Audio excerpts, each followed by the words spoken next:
The end of Dragon Ball GT is probably one of the best endings and also one of the biggest mystery of what happened to Goku at the end of Dragon Ball GT, which left a lot of speculations of what he have become.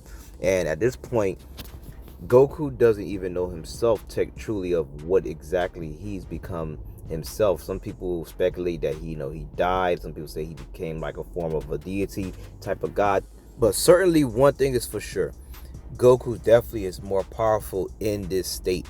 As when he was fighting against Omega Shenron and took on his big blast, some people speculated that he's pretty much dead, and it even implied that inside the series at the time.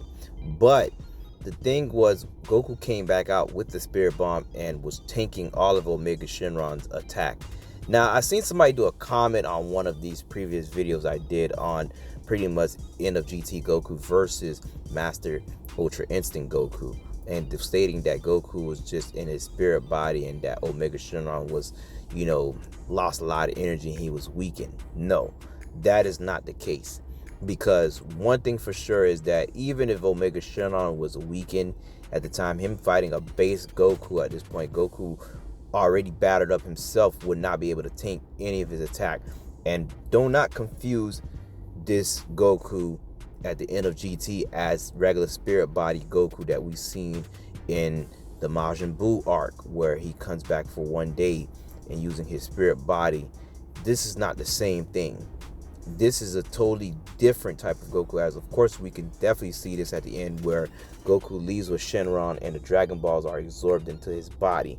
Now, some people say that Goku became some form of guardian over the Dragon Balls, or probably went to the realm of where the dragons like Shenron and Porunga and these other dragons may have, stayed. And that would be an interesting concept to kind of like dive into, because we always wonder of where the Dragon Balls actually go to, like the dragons, go to when it comes to the Dragon Balls. Like, are they just actually sleeping in some type of weird dimension? But they never really get to show any of that. And hopefully one day in one of these Dragon Ball medias that we do get an insight into that.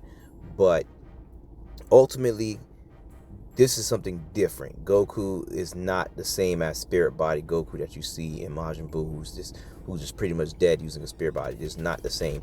Goku's definitely having different type of abilities. Even when you see him in the end of GT, where he's watching Goku Jr. and Vegeta Jr. have their match, and Pan is looking at him and he's pretty much vanishing and disappearing. Goku definitely has some extra powers, and plus that's 100 years after. So Goku definitely, Vegeta already knew Goku was going to be training and getting strong, because that's in Goku's nature.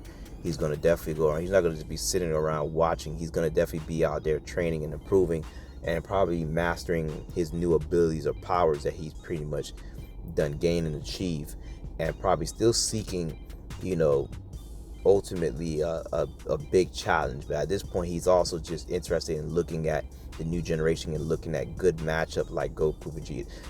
and Vegeta Jr. having their match.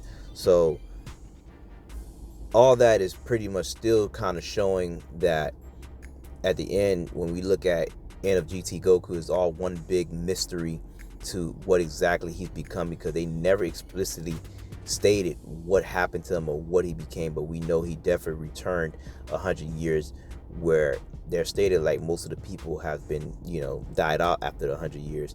Probably the human characters like Krillin, of course, and Yamcha and Tien and those characters. Even I'll say even 100 years with their peak level of training and martial arts, I don't think they would have died out after 100 years. But they may be super old, who knows.